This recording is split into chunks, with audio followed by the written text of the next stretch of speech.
in this unsustainable state of affairs in this country, where after 2016, 4 years of resistance, failing to recognize, refusing to recognize the legitimacy of that election, and here we are again. Our next witness is here in person, Mr. James Troupas. Mr. Troupas serves as the lead attorney for the Trump campaign in Wisconsin. From 2015 to 2016, Mr. Troupas served as the circuit court judge in Dane County, Wisconsin. He is currently a partner at the Troupas Law Office. Mr. Troupas.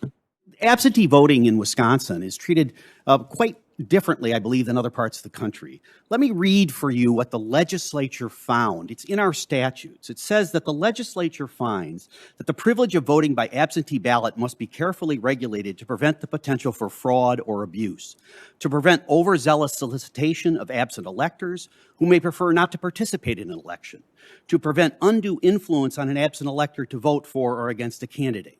As a consequence, our laws are strictly construed, and even more so, let me read again from the law, results which do not comply with those regulations, quote, may not be included in the certified result of any election. So it's very straightforward that the state of Wisconsin has taken a very different view of in-person voting with all the protections and absentee voting that has been repeatedly, including in the Carter Commission report, thought to be a source of significant potential for fraud. In Wisconsin, we just completed a recount. We had more than 2,500 volunteers, or probably more than 1,000 volunteers for the Biden campaign as well. Uniquely, we are able to examine actual envelopes that contain the ballots that are submitted by absentee voters. This allowed us to identify by person, by address, by ward. It's not conspiracy. The real names are in the record. And here's what we found. We found that there were incomplete and altered certificates. These are the certificates on the front of the envelopes that have to be exactly done correctly under our law. If not, those results may not be counted. How many of those? More than 3,000 of those identified by person were nonetheless counted, even though they are clearly invalid under the law. A second category. Initials of clerks are placed on all of those envelopes. Why? Because the clerk identifies it having been properly received and identification is provided. That's the check in advance of the election. What did we find? More than 2,000 of those ballots in Dane and Milwaukee County had no initials at all, but nonetheless, they got counted. We also have special laws in Wisconsin with regard to voting in advance. We do not allow advance voting. We allow in-person and other voting as absentees. So anything before Election Day is under our absentee rules. What did the city of Madison do? They created a system where people could arrive at a park, hand in their ballots in envelopes 5 weeks before the election. They also created boxes. No controls at all, just boxes on corners that you could throw the ballot in. No attempt at all. And our statutes explicitly say there are only 2 ways to submit an absentee ballot: in person or delivery to the clerk's office. That's it. Nothing else is allowed. And yet the city of Madison, we had 17,271 ballots in this category that we identify. There are tens of thousands more because they commingled the ballots afterwards, so we couldn't identify each one that may have been improperly cast. Then we have an interesting category called indefinitely confined. These are people which the statute, I read from the statute, by age, physical illness, or infirmity, or are disabled indefinitely. Among those claiming this status, so they don't have to provide any identification, among those claiming this status is one of the electors for Joe Biden. Who said, I can't get to the polls. We have poll workers who claimed it. We have people who went to protests, people who had weddings, people who had vacations, all claimed this status. I can't get to the polls, so they were able to vote without identification. There were 28,395 people we explicitly identified. Finally, there are other categories in which as much as 170,000 other ballots were submitted without any application. In fact, they considered the certification envelope the application, though a separate application is required by law. 3 million people properly voted in the state of Wisconsin. More than 200,000 identified during this recount did not. But those votes got counted, and our statute says they should not have been. That, in our view, is a taint on our election in Wisconsin. Thank you. There we go.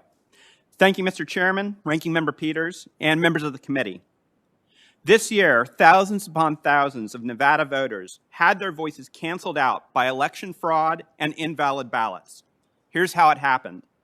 On August 3rd, 2020, after a rushed special session, Nevada legislators made drastic changes to the state's election law by adopting a bill known as AB 4. The vulnerabilities of this statute were obvious. It provided for universal mail voting without sufficient safeguards to authenticate voters or ensure the fundamental requirement that only one ballot was sent to each legally qualified voter. This was aggravated by election officials' failure to clean known deficiencies in their voter rolls. Because of AB 4, the number of mail ballots rocketed from about 70,000 in 2016 to over 690,000 this year. The election was inevitably riddled with fraud, and our hotline never stopped ringing. While the media and Democrats accused us of making it all up, our team began chasing down every lead. Our evidence came both from data scientists and from brave whistleblowers. Here's what we found. Over 42,000 people voted more than once. Our experts were able to make this determination by reviewing the list of actual voters and comparing it to other voters with the same name, address, and date of birth. This method was also able to catch people using different variations of their first name, such as William and Bill, and individuals who were registered both under a married name and a maiden name. At least 1,500 dead people are recorded as voting, as shown by comparing the list of male voters with the Social Security death records. More than 19,000 people voted even though they didn't live in Nevada. This does not include military voters or students. These voters were identified by comparing the list of voters with the U.S. Postal Service's National Change of Address database, among other sources. About 8,000 people voted from non-existent addresses. Here we cross-reference voters with the Coding Accuracy Support System, which allowed our experts to identify undeliverable addresses. Over 15,000 votes were cast from commercial or vacant addresses. Our experts found these voters by analyzing official U.S. Postal Service records that flag non-residential addresses and addresses vacant for more than 90 days. Incredibly, almost 4,000 non-citizens also voted, as determined by comparing official DMV records of non-citizens to the list of actual voters in the 2020 election. The list goes on.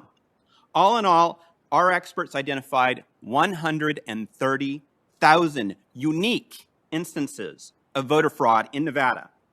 But the actual number is almost certainly higher. Our data scientists made these calculations not by estimations or statistical sampling, but by analyzing and comparing the list of actual voters with other lists, most of which are publicly available. To put it simply, they explained their methods so others could check their work.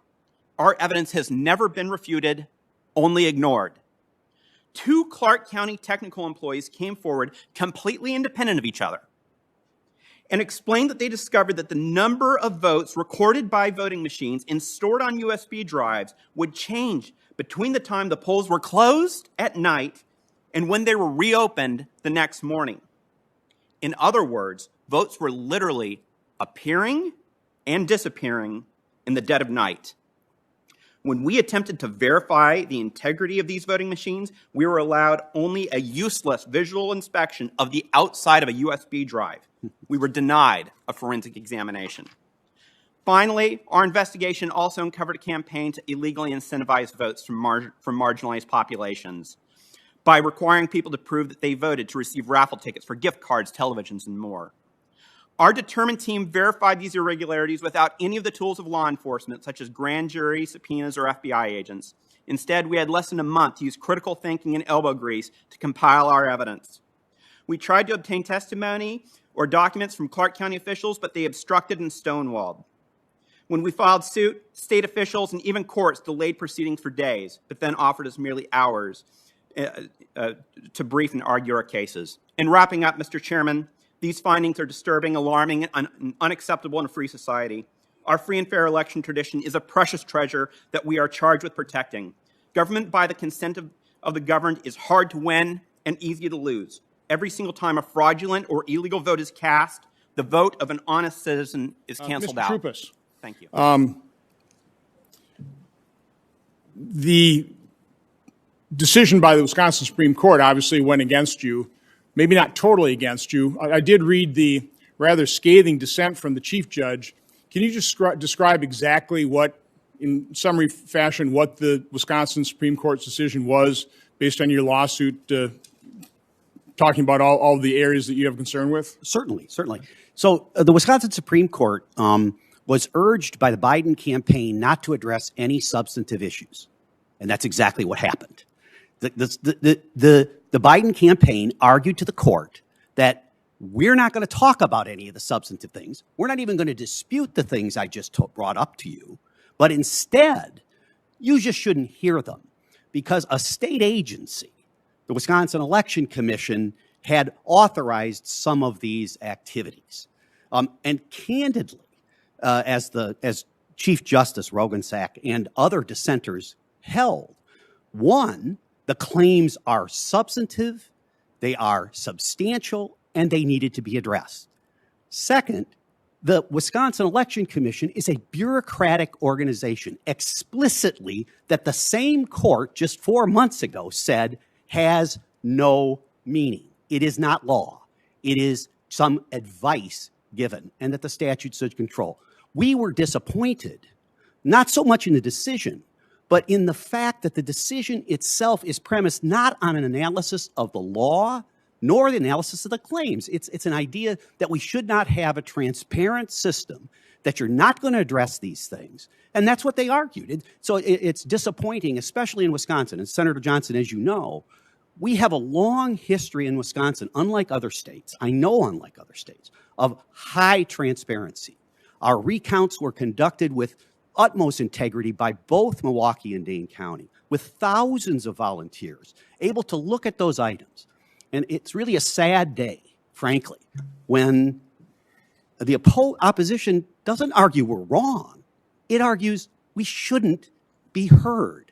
That's a strange thing in a state that is so transparent as ours. Just real quick, I know former Director Krebs talked about the men and women who run these elections. I had about at least a half-hour phone conversation with the county clerk of my town of Oshkosh voting precinct and gave me all kinds of good information. I will tell you, if every county clerk ran their elections like Jeanette Mertens does, we'd have a completely secure election. So I think that's true of the vast majority of elections in different precincts. Mr. Bunnell, Mr. Troupas is talking about the law that he was arguing before the Wisconsin Supreme Court was basically ignored. You had a similar statement that it wasn't that the information that you just presented to the committee, it was never rebutted, it was simply ignored. Can you talk about that?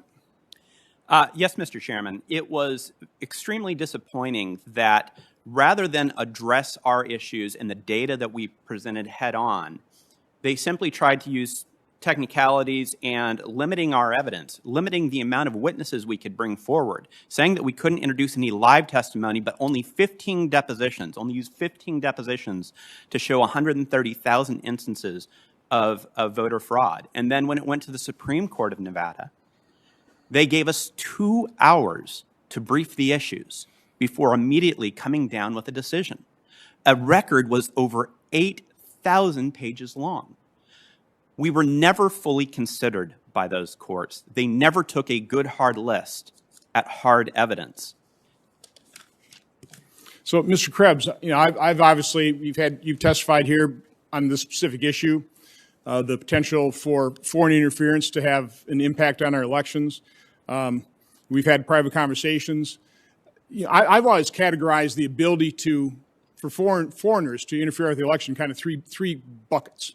You know, one is changing the vote tallies on the machine. Secondly is hacking into voter registration files, which could cause all kinds of problems, but quite honestly, it'd probably be detected on election day when there's chaos. And then third, what I think is a more serious problem, the one more difficult to detect, is basically the use of social media. You quoted which I can't remember, was that CISA group that declared this the most secure election in our history? Yes, sir. That was the Joint Government Coordinating Council and Sector Coordinating Council statement. Okay. One of the reasons I've always stated, based on our discussions, your testimony, that, to my knowledge, it's almost impossible to change the vote tally by hacking into these computers was based on the fact that, well, these things are not connected, and most of them don't even have the capability of being connected to the internet. You know, based on all these allegations people are talking to, it sounds like some of these machines, or certainly the tabulators, can and are connected to the internet. So can you just kind of explain to me what, again, the whole voting machine, tabulation, internet connections is just a huge, confusing mess. Can you speak to that? So I think it's important to step back and actually look at how votes are cast in the country, particularly with paper ballots, and that regardless of any internet connections, regardless of any foreign hacking, as long as you've got the paper receipt. Okay, but let me stop you there. I acknowledge that. Yes, the paper backup is the control if it's used. That was going to be my next question. So set aside the control of the machine process. What is capable? Again, I kind of want to know on what basis, what aspects of this is the most secure, because when you listen to Mr. Troupas and Mr. Bernal, I mean, there was fraud in this election. I don't have any doubt about that. There was fraud. We just don't know the extent, and we don't know what the remedy would be when identified. Okay? So again, just speak to the computer aspect of this, the connection to the internet, the possibility, if these machines are connected to the internet, or if in the certification process, because I think, Mr. Palmer, in our discussions, you were talking a little bit about the fact that people attempted to change the controls or the program in these computers inside that certification process. But Mr. Krebs, just talk to the computer aspect of this, because again, it's the most difficult and confusing aspect of these allegations. There are a number of different systems and machines and computers involved in the entirety of the election process, from registration through ballot design, through ballot printing, to actual voting, into the tabulation and post-election process. Throughout, you're going to, particularly where a vote is cast on election day, those machines tend to and should not be connected to the internet, certainly as a best practice. But some have the capability, don't they? Some may have modems that are typically disabled, but in certain states, I believe in Wisconsin, some are temporarily activated to transmit some counts. But again, when you have paper and you can conduct a post-election audit, if they're it's conducted, an important security control that absolutely, that technology in elections are used to facilitate access and increase accuracy of the process. But election officials are very careful that technology is not a single point of failure, and that there are security controls before, during, and after the vote process. Finish just asking the computer thing. We'll come back. My time's already expired, but we'll come back to the, how many audits, the statistical sampling, that type of thing, to use those paper backups to the electronic voting. But finish this. Right. Answer. And there, as you move out from election day, there will be tabulators that may have internet connections to transmit the vote from the precinct to the county level to the state. Again, security controls in place, and as long as you have the paper, can't hack paper, right. you can run that process. But those tabulators are connected on election day, because that's how they transmit the data to the counties and also into the unofficial. In some cases, yes, sir. Yeah. That's right. Okay. Yeah. Okay. I'll follow up. Senator Peters. So my question to you, do you stand by that statement? Have you seen anything in the week since November 4th that would lead you to change your mind? And have you identified any credible claim of widespread election irregularities? I stand by the claim. I said it in my opening statement. It's in my written testimony. I'm yet to see anything from a security perspective, that would change my opinion on that. Fraud is a different matter. It's a criminal matter. But again, bolstered by the Attorney General's statement from last week or recently, again, nothing to change my opinion of that matter.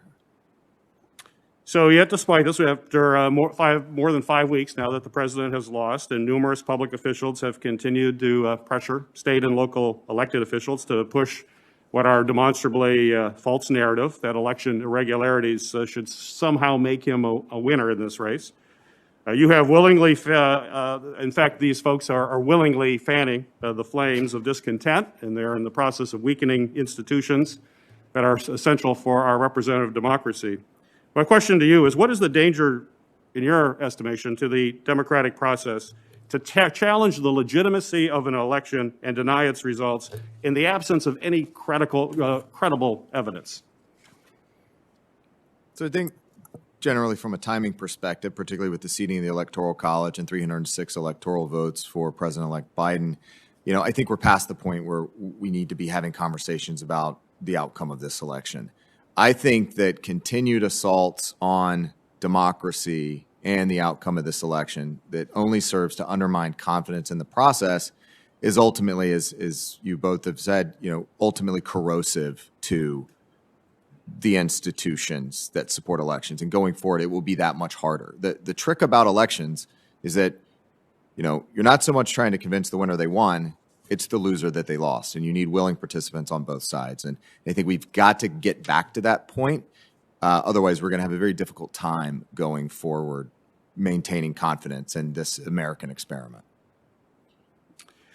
During the 2016 election, we saw foreign disinformation campaigns trying to sow doubt about the integrity of our election. We've seen that before, and very clearly in 2016, and certainly all the intelligence community in this country backed that up. And so, in fact, CISA's rumor control page was actually created within your agency. You mentioned it in your testimony, to address foreign disinformation having an impact on the election. Yet rather than creating fake news, it seems as if Russia has simply used state-controlled news outlets to basically push President Trump's own statements and lies about a rigged election. Our adversaries don't have to be technologically advanced. Our adversaries don't have to be creative to sow that doubt. All they have to do is air the words of American elected officials on their state-owned news networks. As Clint Watts said, he's a former FBI agent and a disinformation expert, put it, which I think is very strong, and he said, quote, "Nothing that Russia or Iran or China could say is anywhere near as wild as what the president is saying," end of quote. So my question is, how are our foreign adversaries taking advantage of false claims of broad election fraud by the president and his supporters, or hearings, like we're hearing here, these statements again, that are broadly claiming systemic irregularities where none exist? How damaging is that? So talking about rumor control very briefly, I think that was an innovation in government that we created on the fly to address some emerging threats. The point, though, that I'd like to highlight with rumor control is that it was intended to identify and debunk issues as they were emerging. And we saw domestic disinformation campaigns of a cybersecurity nature that were emerging in the days and weeks following the election. I'll specifically talk about the hammer and scorecard claims that there was a CIA supercomputer and program that were flipping votes throughout the country, in Georgia specifically. But again, Chairman Johnson, I'm going to keep coming back to it. That's why it's so important to have a paper trail. That's why it's so important to have paper ballots. So even if there was foreign interference of a malicious algorithm nature, you can always go back to the receipts. You can check your math. And Georgia did that 3 times, and the outcomes were consistent over and over and over again. Thank you, Mr. Chairman. Which, by the way, is precisely why I brought that up in my opening statement. That should provide comfort that we have that paper backup. But I just have to talk about Russian disinformation, because the people peddling it are not on my side of the aisle. Senior Democrat leaders, including Ranking Member Peters, were involved in a process of creating a false intelligence product that was supposedly classified. They leaked to the media that accused Senator Grassley, the President Pro Tem of the Senate, and myself of accepting and disseminating Russian disinformation from Andrei Derkach. I'd never heard of the person until they brought it up. Senator Peters introduced that false information, Russian disinformation, into our investigation record. 50 people associated with the intelligence community after our Hunter Biden investigation and the revelations of the Hunter Biden computer said, "Oh, this is Russian disinformation." Now we find out, no, it's a real investigation by the Justice Department. So it's just galling, and I just have to point out that the purveyors of Russian disinformation, Hillary Clinton's campaign, the DNC, the Steele dossier, the Ranking Member Peters accusing Senator Grassley and I of disseminating Russian disinformation, that's where the disinformation is coming. That's where the false information, the lies, the false allegations. I can't sit by here and listen to this and say that this is not disinformation, this hearing today. This is getting information we have to take a look at to restore confidence in our election integrity. We're not going to be able to just move on without bringing up these irregularities, examining them, and providing an explanation, and see where there really are problems so we can correct it moving forward. Senator Paul. Mr. Chairman, I got to respond to that. I mean, you're saying I'm putting out information. Well, one, it had nothing to do with this report. You lied repeatedly. I did not. You lied repeatedly in the press that I was spreading Russian disinformation, and that was an outright lie. And I told you to stop lying, and you continue to do it. Mr. Chairman, this is not about airing your grievances. I don't know what rabbit hole you're running down. You talked about Russian down rabbit disinformation. holes. Senator Paul. This is simply not what we're dealing with. Paul. But, Mr. Chairman, you can't make these Judge false Starr. allegations and then dropping it there.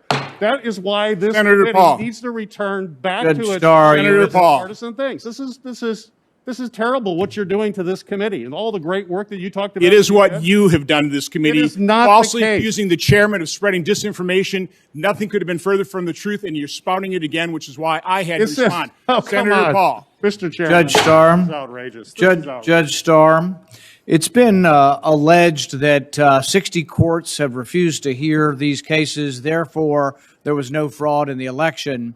I guess another way of looking at this is that the court cases have been refused for procedural and technical reasons. When you see the 60 court cases rejected, do you think that's a conclusion by our court system that there is no fraud, or do you think that the court cases were primarily rejected for procedural reasons?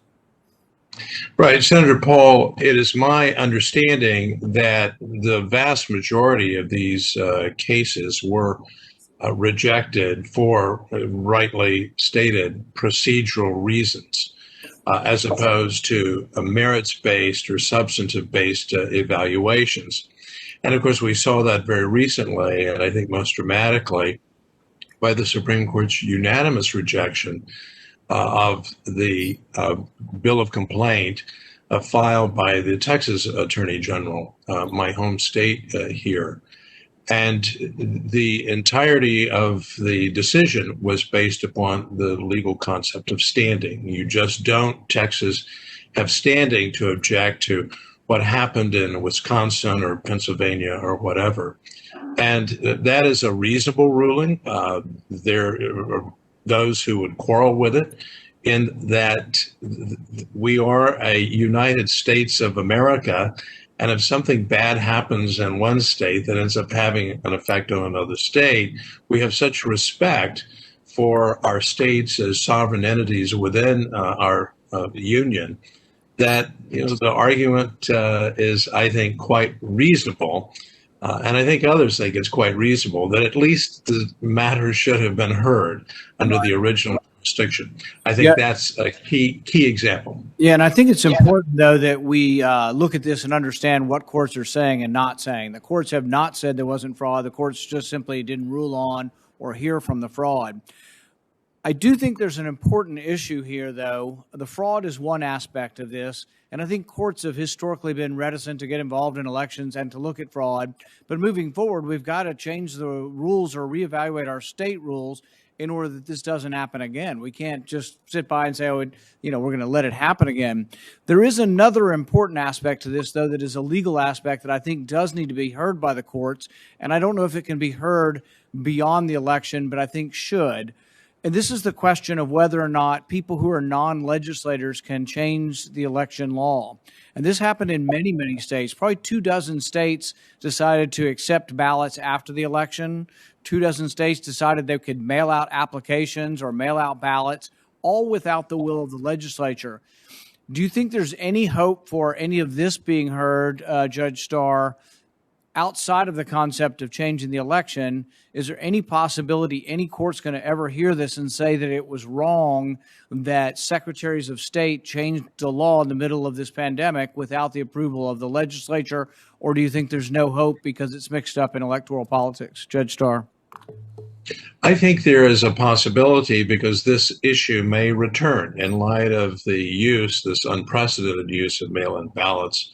And the concern that is a bipartisan concern, again, the Carter-Baker Commission, that we need to look at these issues. And so I think there is a doctrine, Senator Paul, to essentially say this issue may recur again, so it should not be washed out as being moot, because there's a very important principle here, as I made in my opening statement and in my written statement. The Constitution is very clear that it is the prerogative of state legislatures to determine what these rules and laws are. And that was, I must say, flagrantly violated in Pennsylvania and perhaps elsewhere as well. Yeah, see, I think the legal question there is a very easy one to decide. I think even as a physician, I can figure out that the Secretary of State cannot create law. I do think, though, that many of us who wanted this to be heard by the Supreme Court and are disappointed actually also might be disappointed by the precedent of Bush versus Gore, in the sense that I think Bush versus Gore's precedent is shutting down elections that have been certified. They weren't going to continue to count the hanging chads. The Secretary of State had certified it. So I actually think that the Bush versus Gore precedent actually argues against the Supreme Court overturning certified elections. Do you have an opinion on that? I don't have an opinion on that specifically. I think that Bush v. Gore stands for this basic proposition. You cannot have changes in election laws after the fact. You must, in fact, be faithful to what the state legislature has done. That's also what Justice Alito said in his opinion, I think essentially condemning, but certainly identifying as a huge issue what had happened in Pennsylvania. So I think all in all, Bush v. Gore is just a reiteration of our constitutional structure. Thank you. Mr. Chairman, as we go on with this, I think it's important that we not stop here.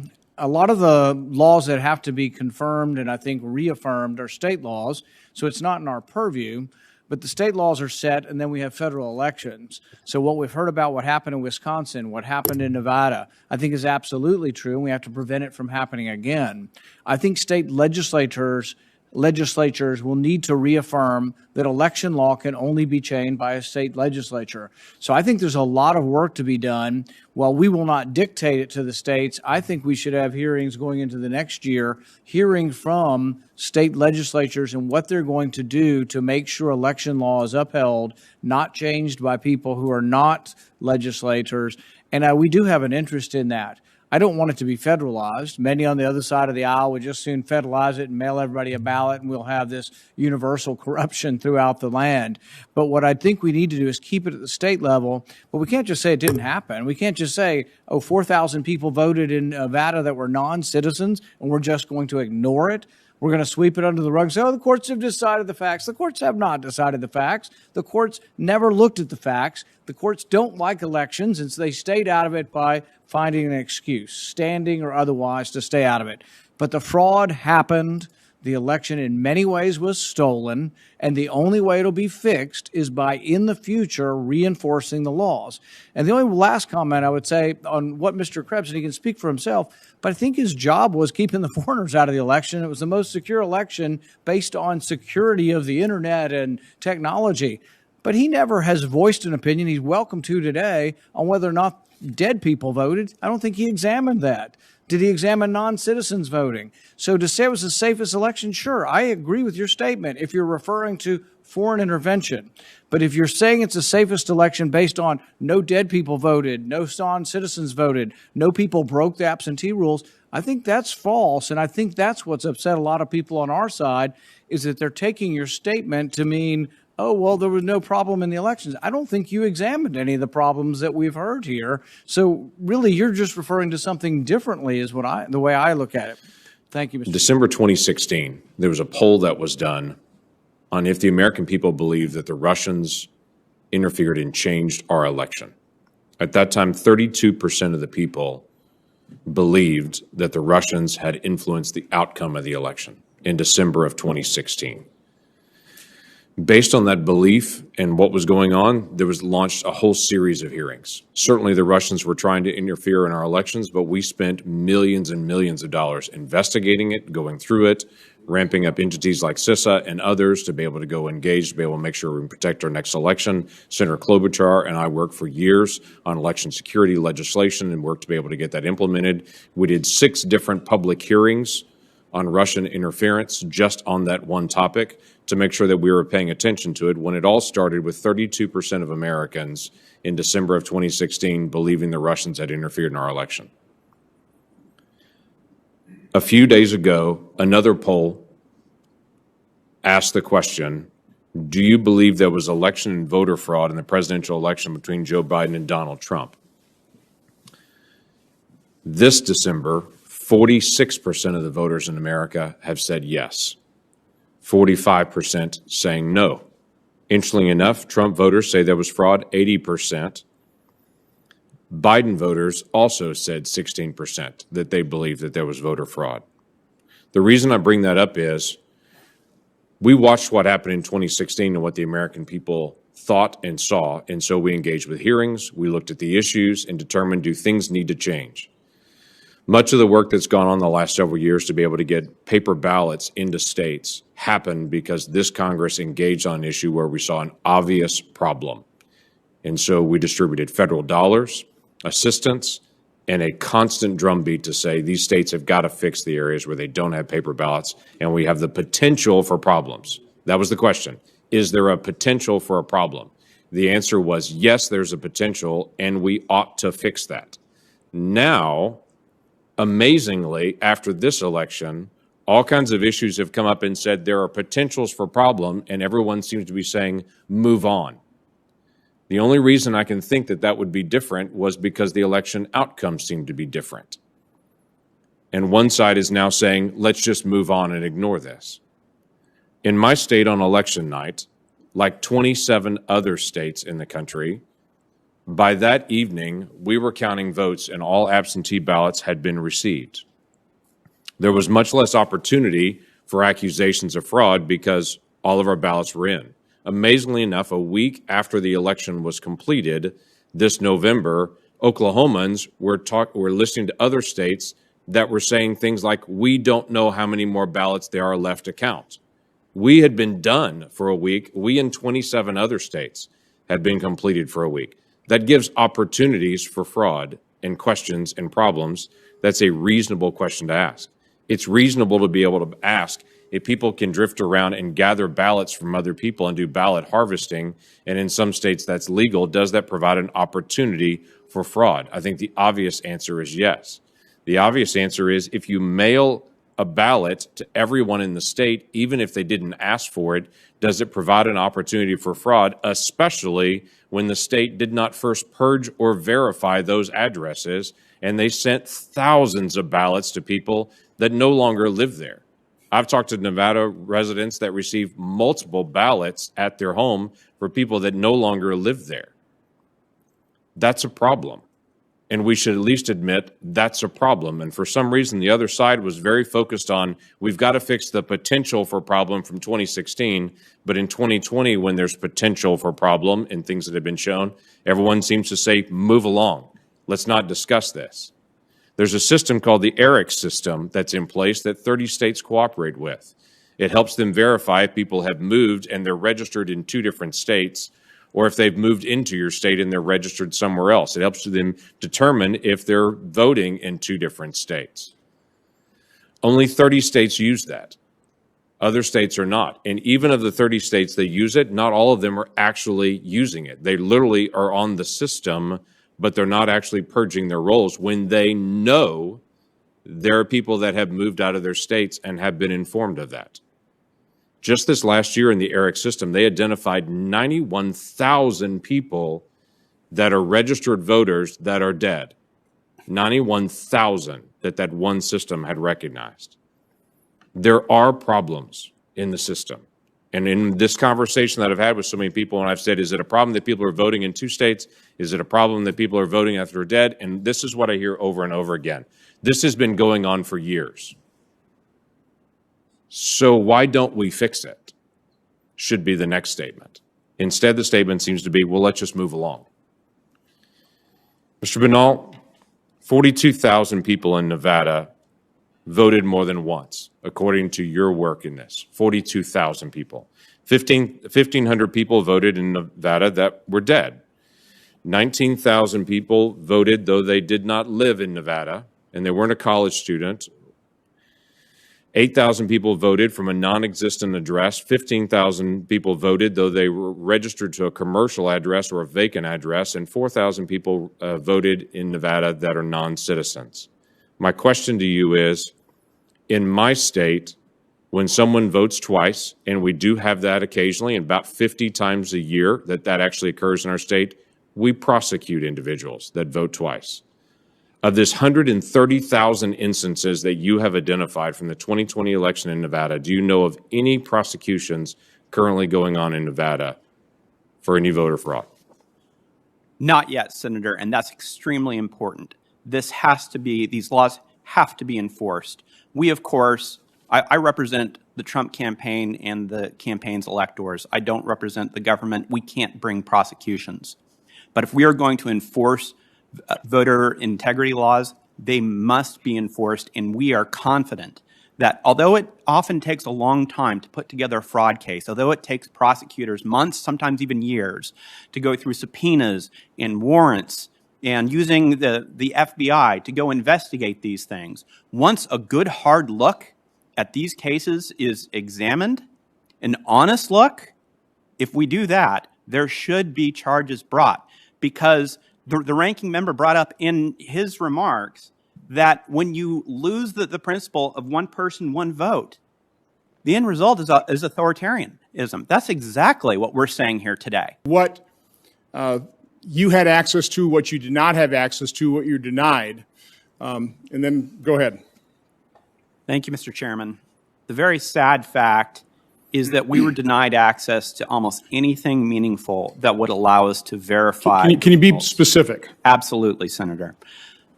Let's talk about the paper backups on the electronic machines. We were denied any access to those except from one machine in the entire state of Nevada.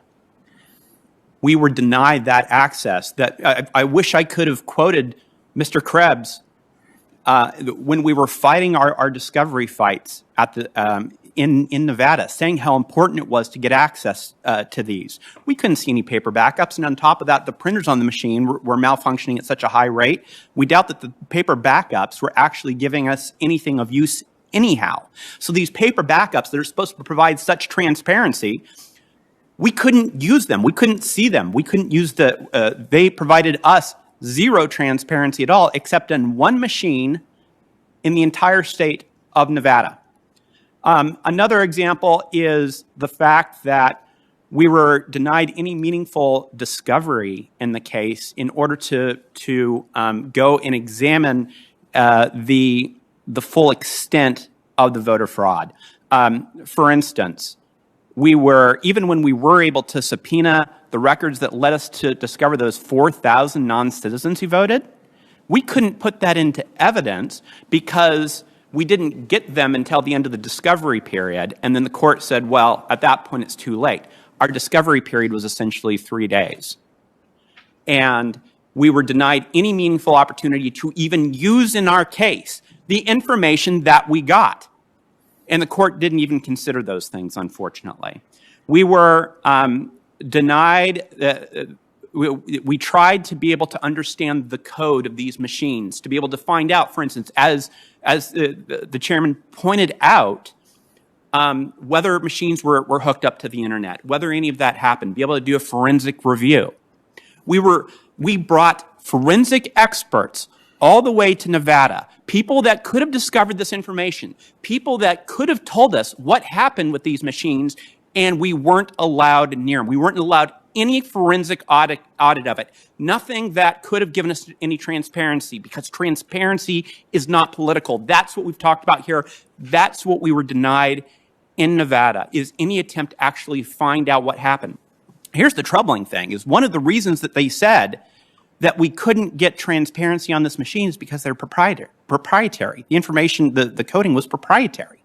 But we're talking about the countings of votes for the office of President of the United States, and they're not going to let us see the code for how they actually coded the votes? You got to pick one. It's either open source, and we exactly know the way that these machines are counting the votes, or you have to go back to a verifiable system to make sure that the results that are being reported are the results that we get from actual voters, because that is where democracy breaks down. That is really the fear that we have of losing democracy, is when it's not the people's votes that are being counted, but fraud that's being counted. And we can't just pretend that the emperor has any clothes if he doesn't.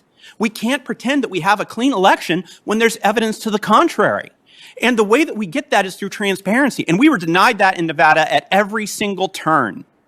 We had a clerk who, a registrar of voters, who literally dodged our subpoenas.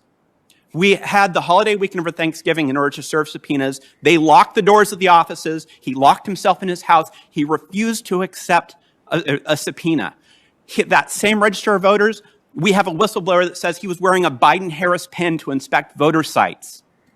This isn't something where we're trying to attack officials. We're trying to say that we have to make sure that it's nonpartisan, that we have to make sure that there's transparency. And you can't deny transparency at every turn, Mr. Chairman. Mr. Krebs, real quick, mindful that, again, all this testimony is under oath. So what you heard from Mr. Bonallo is testimony under oath. Does that trouble you? And in your assessment, this is the most secure election. Again, I'm all for paper backups. I'm all for those controls. I think if used, it works. We have a system of advocacy in terms of a legal system. You advocate for one side. It's a combative system, but both sides have to have information. Does that trouble you in terms of lack of transparency that Mr. Bonallo is testifying to under oath? I think a couple things here. One is that in Commissioner Palmer's opening statement, he talked about the certification process, the voluntary voting systems guides, the certifications that happen at the state level, the logic and accuracy testing of these machines, the parallel testing that happens the day of or during the election process, the sampling and forensic audits. We saw Georgia do that with a number of their machines to ensure that the hashes match what they expected. I do think that yes, we need to make sure that working with these vendors that we have the appropriate insight and transparency into the process. Certainly, I think we need to have a conversation on what the appropriate auditing process looks like. I have seen some auditing that is not necessarily up to snuff, so we need to explore that a little bit more fully. But again, if you've got, we're talking about paper backups, but we're also talking about paper ballots. But again, only if they have. He just said they didn't have access to the ballots. I'm not. Again, all I'm asking, does that trouble you that there wasn't that kind of a transparency, or are you challenging his testimony? Oh, of course not. Okay, so again, this system is, we only have confidence in it if it's completely transparent and somebody who's challenging results has access to the information. The paper ballot backup can have their forensic experts take a look at the computer systems, and that wasn't afforded. I'm just asking, does that concern you? I think that there are multiple controls in place throughout the system. If there is a legal mechanism at the back end that allows for independent third-party auditing. But that's the problem. The legal system didn't allow for the transparency. Okay, you can talk about all these controls up front, but then in the end, where there are affidavits signed and people are making charges, when you can't obtain the evidence to actually try it in court, and your evidence is denied in court, Do you understand how that frustrates people? And that's, again, that's the problem. That's why there's suspicions, because this was not, in so many cases that we've heard about, a transparent process. But with that, I'll turn to Senator Scott. Thank you, Chairman Johnson, and I want to thank Chairman Johnson for taking all the heat for hosting a hearing like this. I think it's the right thing to do to get people to feel comfortable that our elections are free and fair, and if this one wasn't, that the next one will be.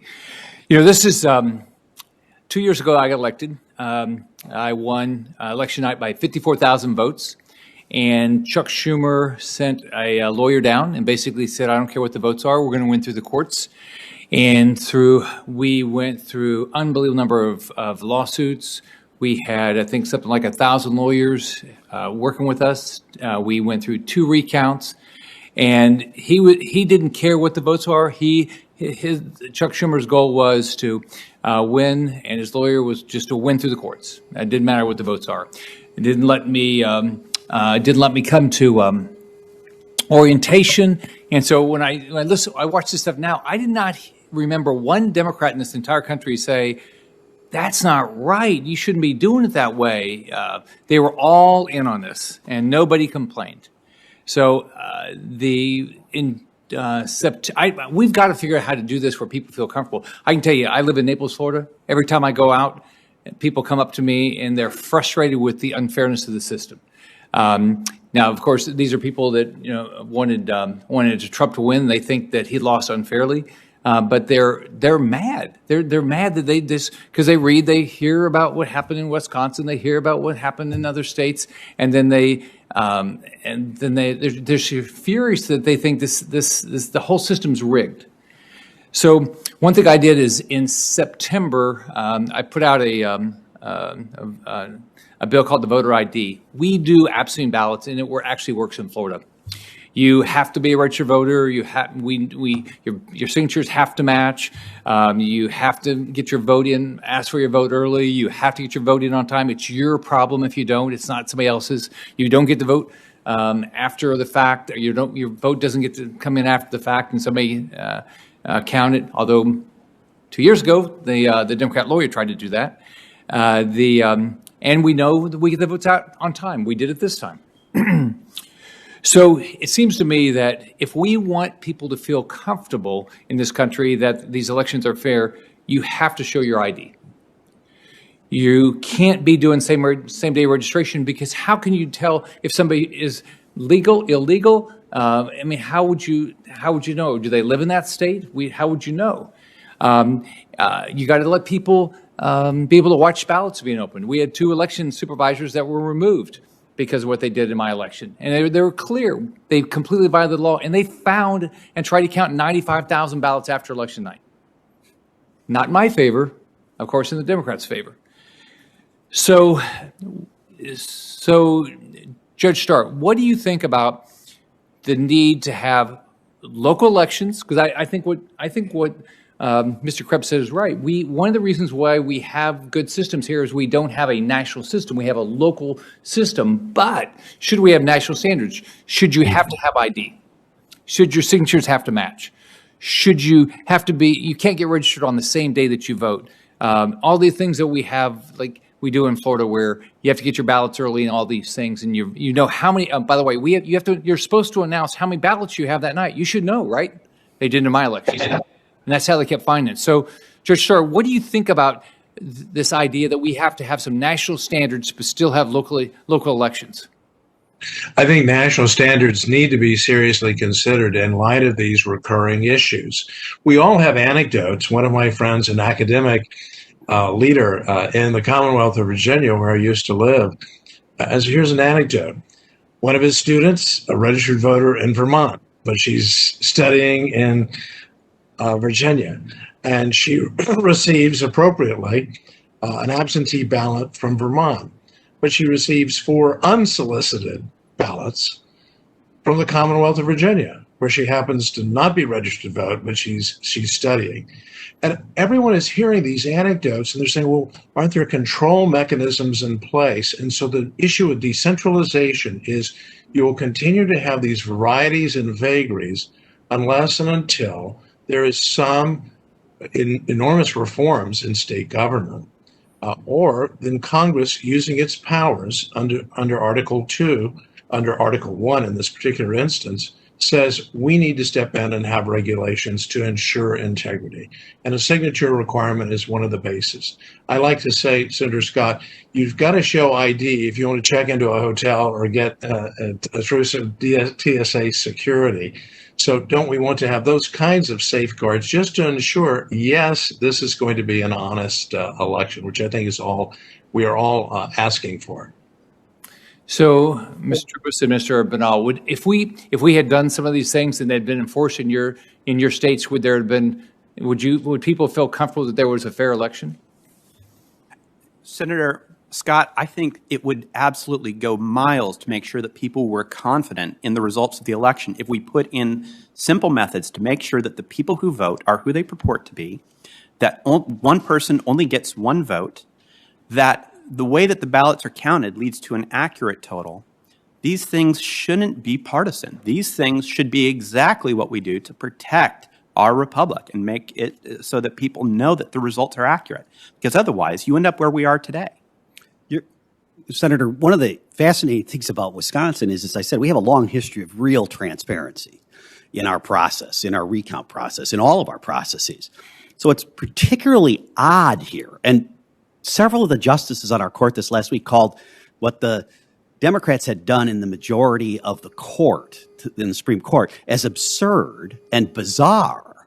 And the reason they referred to it that way is they said, the issue here is what confidence do people have in the election process?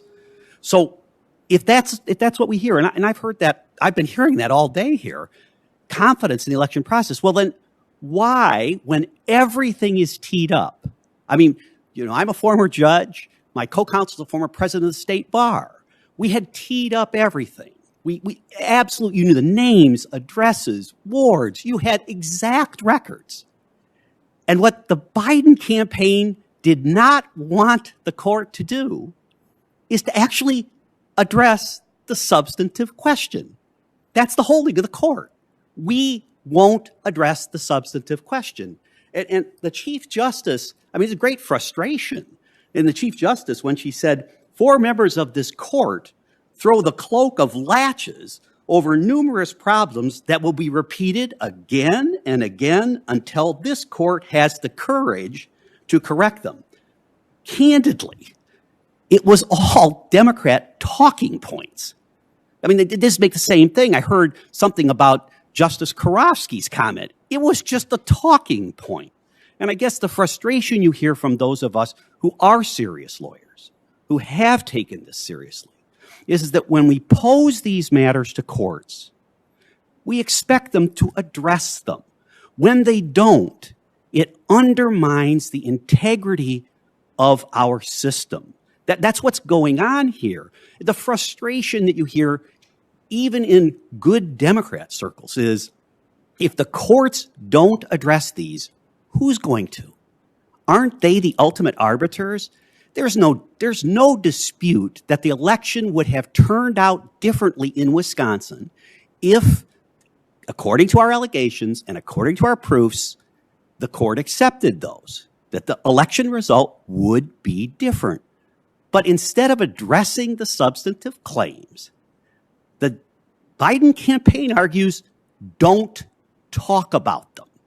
Don't address them. And that's why I thanked Senator Johnson when he first called and asked if I would talk, because if you don't inquire here in the Senate, and as Ken Starr said a minute ago, if you don't do this inquiry, there really isn't going to be any analysis, and there isn't going to be an opportunity to get the very integrity that we all want. As I said, as a former judge, this is a serious matter to me, and no one suggested at any point in the process that the allegations in Wisconsin are anything but serious and substantive and documented. And yet a court takes the Biden line and says, we're just not going to talk about it. And that's just wrong. And that's the reason, one of the reasons, people don't trust this outcome. Yeah. In Florida, we have a lot of people that move from South America. And so a lot of them have said to me, how is this different than what Maduro's doing? Right? So, and part of it is, people don't have enough information, but it's so simplistic when you hear about people that are dead that are vote, people that don't live in the state to vote, and you hear all these things, and there's no recourse. So we've got to figure this out. We got to be able to prevent this from, I don't know if anything will happen with this election, but clearly we can't let this go on for the next election. Certainly. Thank you, Chairman. Thank you, Senator Scott, and I completely agree. You have to air these. You have to have the information. This is not a dangerous hearing. This is an incredibly important and crucial hearing. But thank you for participating in it. Senator Portman, are you available by WebEx? I am, Mr. Chairman. Thank you. I've been moving around the Capitol as we've had to vote, but I was at the hearing earlier, and I appreciate the witnesses and all the information we've received.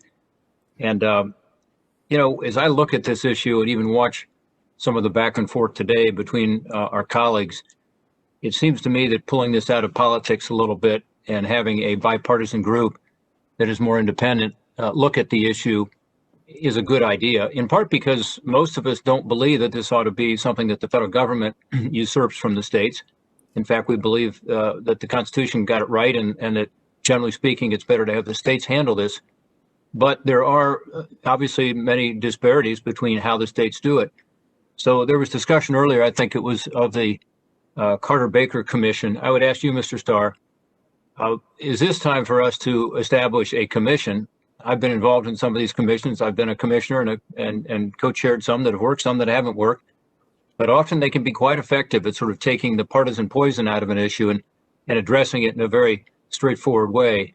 If you had a distinguished Democrat and a distinguished Republican and commissioners who are dedicated to increasing the confidence in our elections, do you think now is the time for us to establish such a commission that could report with plenty of time before the next midterm election and help to give the states a sense of direction and perhaps even a template of best practices? The short answer is yes. In light of the acrimony and the division with respect to the 2000 election, bringing together Jimmy Carter and former Secretary of State Baker was, I think, very efficacious. They made thoughtful recommendations, but they bring attention and shed light on what the issues are. And so, yes, I think taking it out of what is clearly continuing to be a highly bitter and acrimonious discussion, and to say to the American people, we're going to take a look at this, and we're going to try to, in fact, improve in the great spirit of reform. We want honest elections. Abraham Lincoln, the subject of the fraudulent mail-in campaign. Let's not lose sight, even though I'm thankful that foreign interference and so forth, and I very much admire Mr. Krebs and all that. But we're really talking about down in the boiler room, so to speak, of American elections. And that's where I think these reforms need to be, and safeguards need to be in place. Well, thank you for that. And I'm looking forward to working with one of my Democratic colleagues to try to promote this idea. We've had some discussions of it already. And I think, again, today, what we've heard is indicative of the degree of intensity on this issue and the need for free and fair elections. I think everybody agrees with secure elections, absolutely. And you mentioned Mr. Krebs. Chris, thank you for your service at CISA. I agree with what was said earlier about the fact that during your time there, you were instrumental in building up our defenses on the cybersecurity side. Particularly, thank you for working with Ohio Secretary of State Frank LaRose so well. Frank LaRose and you, I think, we're able to provide some examples for other states, as I understand it. You can speak to that. But we have in every county in Ohio the so-called Albert Intrusion Detection Monitoring hardware, which is designed to detect suspicious cyber activity. Can you comment briefly on the benefits of using this kind of detection and monitoring hardware and how it worked? Yes, sir. First off, I want to thank you for actually just the state of Ohio. For some reason, in my senior staff in my front office, two of my top 3 advisors happen to be from Ohio. So you're doing something right there. The Albert systems are intrusion detection systems that effectively sit on the network, sit on the wire, that capture traffic, that we can work with our intelligence community partners and develop what's known as signatures, looking for known malicious activity or known interaction with suspicious IP addresses, just looking for bad interaction. And it gives us a good insight into what sort of behaviors may be happening on those networks. And they are actually pretty key after the 2016 election. Once we were able to get a sense of what was happening in Illinois, we could load up some of those signatures and then go do forensics. It is a passive system. It's a forensic system. Where we need to go, though, is building on the trust we've developed through the Albert sensors and through the ISAC and through the coordinating councils, to start deploying more advanced technologies. And I'm specifically talking about some of the endpoint detection and response capabilities that'll actually sit on a computer in a state and local office and be more of a real-time monitoring and mitigation capability. That's how we continue moving forward. We need the same capability in the federal government. We're not there yet, but we have to continue advancing. And I think Congress. Well, I'll stop. Yeah, Chris, again, as you know, you and I've talked about this. I appreciate what you did for elections. I also am very concerned that our federal government is not up to the task generally. And that's another topic for another hearing, perhaps one where you'll be back to testify. But look what's happened just recently. In the last week, we found out that a very sophisticated group of hackers got into the computers of some of our most sensitive agencies. And so we obviously have a lot of work to do. And I'm not suggesting that CISA was at fault there. But on the other hand, I think we have not yet given even CISA adequate resources and authority to be able to handle all these issues, not just the election issues. But obviously, we have a huge problem right now with cyber attacks, and we don't know all the details yet. And I won't ask you to get into stuff you don't know about, but it was a massive cyber attack on federal agencies that undercut our national security. We know that.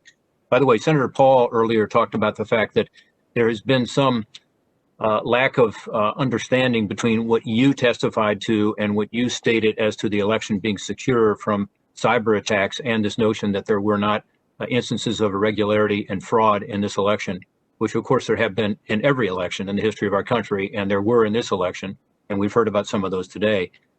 Is Senator Paul correct? And I guess I would slightly amend what he said. He said that your focus was just on foreign adversaries. My sense is your focus was not just on foreign adversaries, although you feel fairly confident that that did not happen this time. And obviously, based on what happened in 2016 with the Russians, this is good news. But also with regard to domestic cyber attacks, is that what your report was about? Is he accurate in saying that? Yes, sir. So, when you come into federal office, you pledge the oath to uphold and defend the Constitution from threats, foreign and domestic, and that's what we did. The focus of the statement, the joint statement, was security. It was secure. I think terms have been conflated here, alleging that we were speaking to the fraud aspect. We absolutely were not. We were talking about security, hacking, manipulation of these machines. That was the thrust of the statement. Yeah, I think that's very important to point out. And I think a number of people were confused about that, including perhaps some folks in the administration.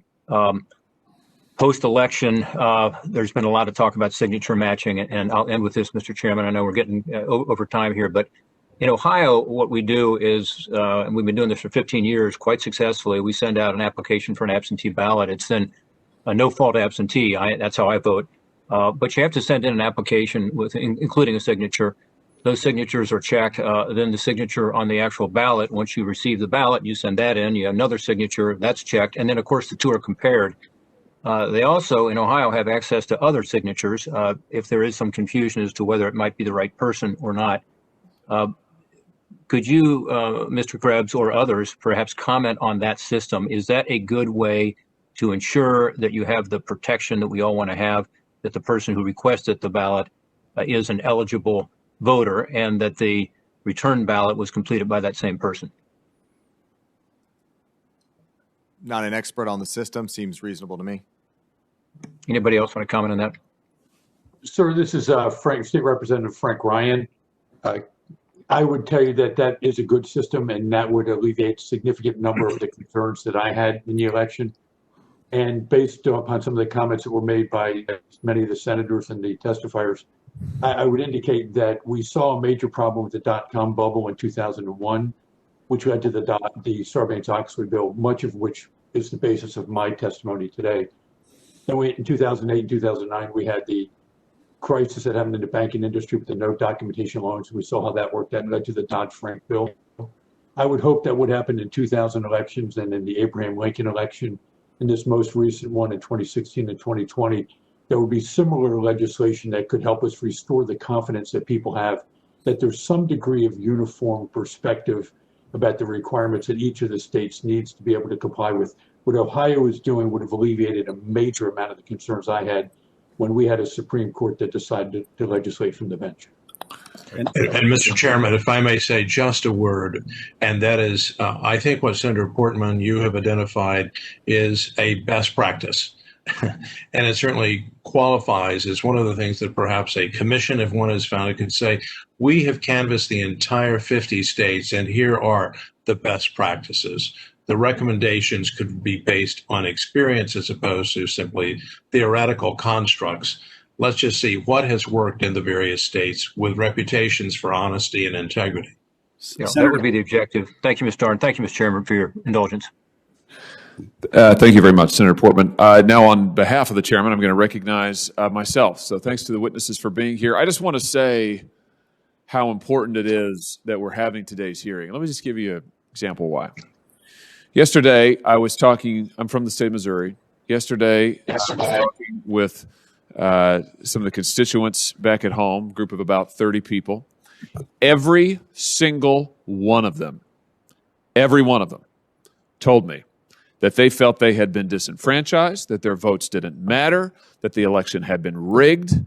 These are normal, reasonable people. These are not crazy people. These are reasonable people, and who, by the way, have been involved in politics. They've won, they've lost, they've seen it all. These are normal folks living normal lives who firmly believe that they have been disenfranchised. And to listen to the mainstream press and quite a few voices in this building tell them after 4 years of nonstop Russia hoax, it was a hoax.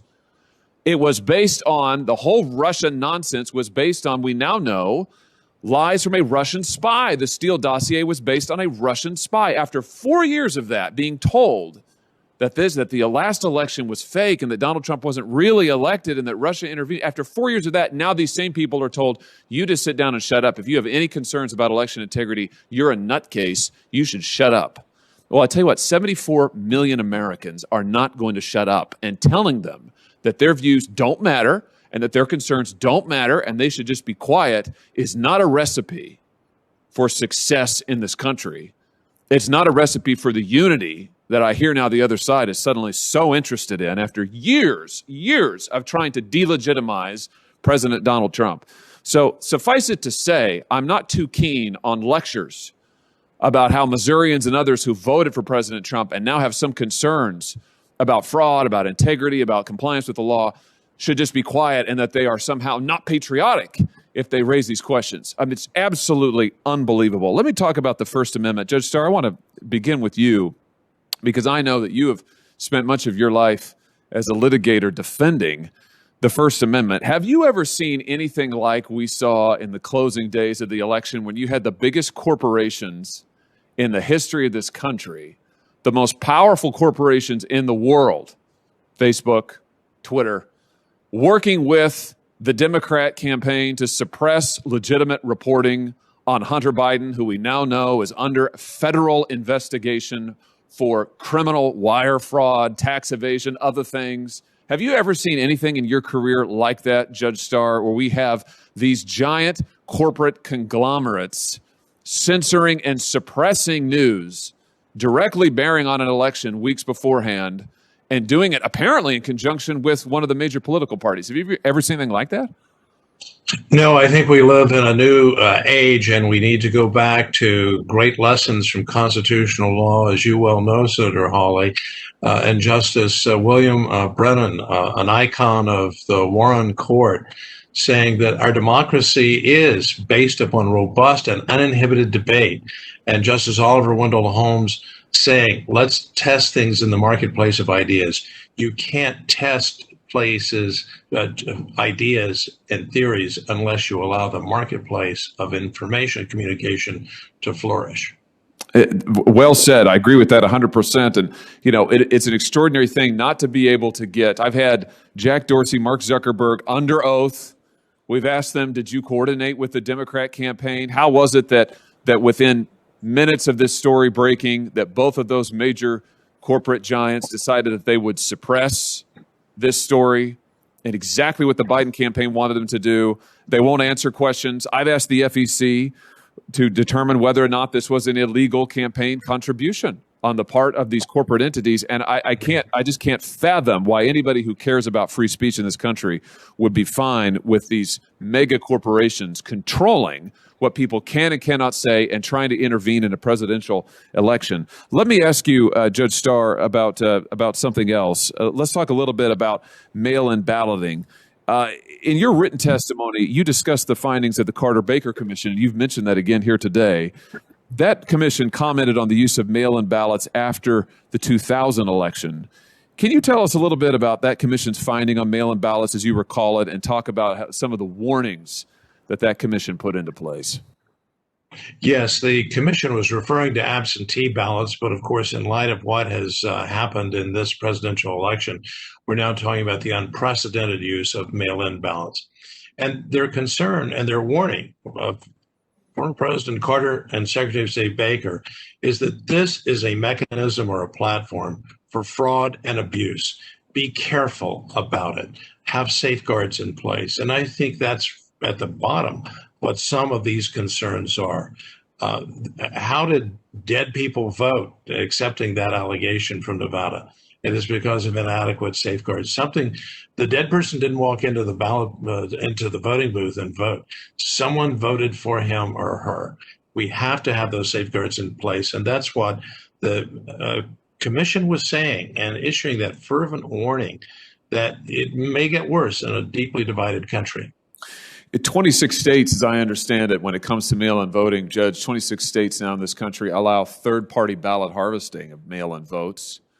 That's where you can pay a third party to go distribute the ballots. And you can't do this in my home state of Missouri because we have control similar to those in Ohio that Senator Portman was talking about. But in other states, 26 states, you can pay a third party to go distribute the ballots. You can pay a third party to pick up the ballots. There's no chain of custody there. There's no verification.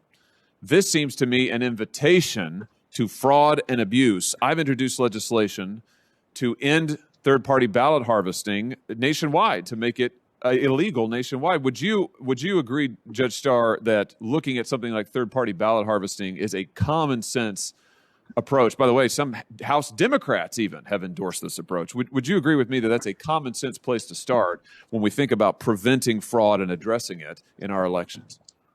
Yes, because the opportunity for fraud and abuse is so rife and omnipresent with that kind of, if I may now call it that, worst practice. So many states have best practices. We heard from Senator Portman about Ohio. Other states have these safeguards in place. Let's put safeguards in place, but one of them is let's eliminate practices that are so prone to fraud and abuse. And I think that's just the very beginning of what we should do. We should also make sure that poll watchers from both parties can be present at all times, that there are eyes on ballots, cameras on ballots at all times, that there's signature verification requirements that are mandatory, that there's mandatory reporting requirements about where we are in the count, where the states are, so the states just can't go dark for days at a time. All of this stuff ought to be common sense. There is no reason we should just shrug our shoulders and say, well, fraud happens all the time. No big deal. It is a big deal. It's a very big deal. And for millions and millions of Americans in this election, it's a very, very big deal indeed. Thank you, Mr. Chairman.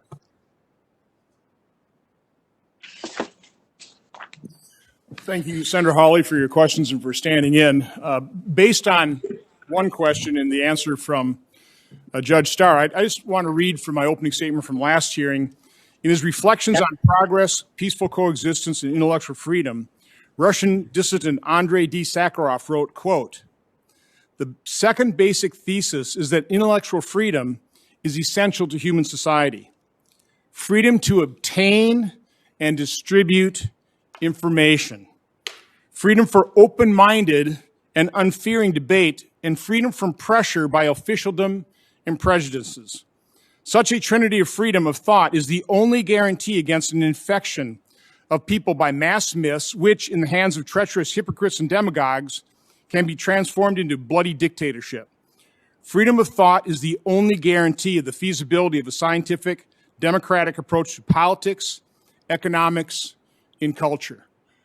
I like to think of this hearing is a demonstration that freedom to obtain and distribute information to the public. There's nothing dangerous about that. It is essential to our freedom. It's essential to our country, to our democratic republic, and is essential if we're going to restore confidence in this election system we have. We have to do this. We can't ignore the problem. The first step in solving any problem is admitting you have one and then dealing with it honestly, gathering the information. This hearing, as all my hearings have been a problem-solving process, first gathering the information. That's what we're trying to do here today. Thanks for watching, and if you haven't already, please consider subscribing to our channel. And while you're at it, please leave us a comment.